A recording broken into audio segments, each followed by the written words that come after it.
తీర్మార్ మల్లన్న మాట్లాడినటువంటి అంశంపై జాగృతి మహిళా విభాగంగా మేము తీవ్రంగా ఖండించడం జరుగుతుంది. కవితక్క గారిపై చేసినటువంటి విమర్శలను తను ఒక స్క్రీన్ పెట్టుకొని ఆ స్క్రీన్లో చదువుతున్నటువంటి అంశాల్లో తను ఒక న్యూస్ రిపోర్టర్, ఒక జర్నలిస్టా లేదంటే ఒక బ్లాక్ మెయిలరా కూడా అర్థం కాని పరిస్థితి ఈరోజు తెలంగాణ ప్రజానికానికి అనిపిస్తుంది. తను ఒక అంశాలపై విశ్లేషణ చేసి ప్రజలకు ఒక సందేశాన్ని ఇవ్వాల్సినటువంటి వ్యక్తి ఈరోజు ఒక విషపూరితమైనటువంటి రాజకీయ ఉద్దేశంతో ప్రజలకు విషయాన్ని చిమ్మడని మేము తీవ్రంగా ఖండిస్తున్నాం. అసలు తీర్మార్ మల్లన్న ఒక క్వశ్చన్ వేసాను, అసలు నీది నాలుకనా తాటి మట్టనా? అసలు నువ్వేం మాట్లాడుతున్నావు, నీకేమైనా అర్థం అవుతుందా? నీ కనీస ఇంగిత జ్ఞానం ఏమైనా ఉన్నదా? నువ్వు తీసుకున్నటువంటి సబ్జెక్ట్ ఏంటిది, నీ చదువుకున్న జర్నలిజం ఏంటిది, అసలు నువ్వు చేస్తున్నటువంటి పని ఏంటిదో నీకు కొంచెమన్నా అర్థం అవుతుందో అర్థం కావట్లేదు. అసలు ఒక రాజకీయ నాయకుడివా, ఒక జర్నలిస్టువా, లేదంటే టీఆర్ఎస్ పార్టీకి సంబంధించి ఒక కోవట్టువా, లేదంటే హరీష్ రావు కోవట్టువా కూడా నీకు అర్థం కావట్లేదు. మరి హరీష్ రావు నీకు ఎన్ని కోట్ల జీతం ఇస్తున్నా అర్థం కావట్లేదు. నెలకు 5 కోట్లు ఇస్తున్నా, 6 కోట్లు ఇస్తున్నా అర్థం కావట్లేదు. కానీ నువ్వు తీసుకునేటువంటి 5-6 కోట్లు చాలకపోతే ఇంకో 1-2 కోట్లు పెంచి తీసుకో అక్కడి నుంచి, దానికి మనం. కానీ కవితక్క గురించి మాట్లాడేటువంటి స్థాయి, అర్హత నీకు ఏ కోశాన లేదు. నీతోటి మాట్లాడిపించేటువంటి వ్యక్తులకు నిజంగా వాళ్ళకు దమ్ముంటే వాళ్ళను ఒక ప్రెస్ మీట్ పెట్టి మాట్లాడమను, కవితక్క గురించి ఛాలెంజ్ చేసి మాట్లాడమను. అక్క అప్పుడు మాట్లాడితే సమానం చెప్తుంది. నువ్వెంత కవితక్క కాలి గోటికి పనికిరానటువంటి వ్యక్తివి, నువ్వు కవితక్క గురించి విమర్శించి నీ పిల్లల మీద ప్రమాణం చేయమని చెప్పేటువంటి అవులాగాని పెద్ద వేస్ట్ ఫెల్లోవి నువ్వెట్లా అడుగుతావు ప్రమాణం చేయమని చెప్పేసి? అసెంబ్లీలో మాట్లాడినటువంటి అంశం సందర్భంగా కవితక్క నేను ఎలాంటి ఆస్తుల పంచాయతీ కాదు, నా ఆత్మగౌరవ పంచాయతీ అని చెప్పేసి ప్రమాణపూర్వకంగా తన ఇంటి కులదైవం మీద తన పిల్లల మీద ప్రమాణం చేసింది. తను స్వయంగా రావాలి, నువ్వు కూడా అసలు చెప్పడానికి. నీకు అలాంటి ఛాలెంజ్ కనుక మీరు చేయదలుచుకుంటే కవితక్క మీద, కవితక్క స్థాయి ఉన్నటువంటి నాయకులు నిన్ను వెనకుండి మాట్లాడిపించేటువంటి గుంటనక్కలు ఎవరైతే ఉన్నారో వాళ్ళని ఛాలెంజ్ చేయమనండి, వాళ్ళని మాట్లాడమని చెప్పేసి అని అడుగుతున్నాం మేము. అసలు మేము ఇవాళ నువ్వు బీసీల పేరు ఎత్తుకొని తిరుగుతున్నాం, బీసీల పరువు తీస్తున్నావు. నువ్వు మున్నూరు కాపు కులంలో చెడబుట్టినావు అనిపిస్తుంది.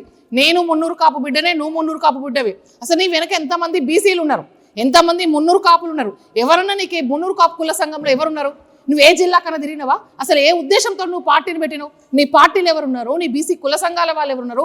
నీ మున్నూరు కాపు కుల సంఘం ఎక్కడ ఉన్నది? నీ వెనక్కి తిరిగి చూడకుండా నువ్వు కవితక్క గురించి మాట్లాడుతున్నావు. ఈరోజు కవితక్క పార్టీ పెట్టాలంటే అసలు ఏం చేయాలి, ఎట్లుండాలి? అసలు ఈరోజు తెలంగాణ రాష్ట్రంలో ఉన్నటువంటి ప్రజలకు ఏమి కావాలన్నది జిల్లా మారుమూల తండలు తిరిగి ప్రతి ఒక్కరి కష్ట సుఖాలను తెలుసుకొని ప్రతి ఒక్క ప్రజాభిప్రాయం సేకరిస్తుంది.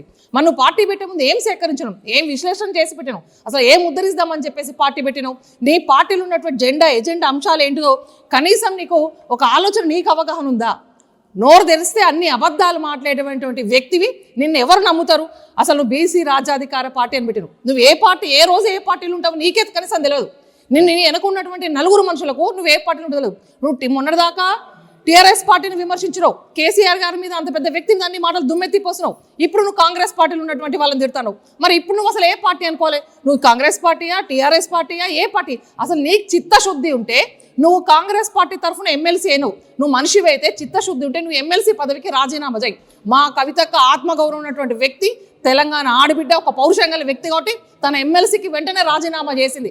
నిన్ను పార్టీ సస్పెండ్ చేసినావు, ఇప్పటికి రాజీనామా చేయకుండా నువ్వు అదే కాంగ్రెస్ పార్టీ పెట్టిన భిక్షతోటి అదే పదవితోటి నువ్వు కొనసాగుతున్నావు. అంటే నేను అసలు ఏ పార్టీకి సంబంధించిన వ్యక్తివో కూడా ఈ తెలంగాణ ప్రజలకు తెలియనటువంటి విషయం. ఫస్ట్ నీవు ఒక క్లారిటీగా తీసుకో. నీలాగా అమ్ముడుపోయేటువంటి వ్యక్తి కవితక్క కాదు.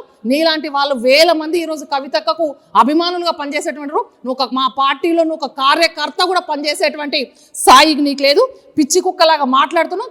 ఎప్పటికైనా సరే నోరు దగ్గర పెట్టుకొని మాట్లాడని చెప్పేసి మాట్లాడుతున్నాం.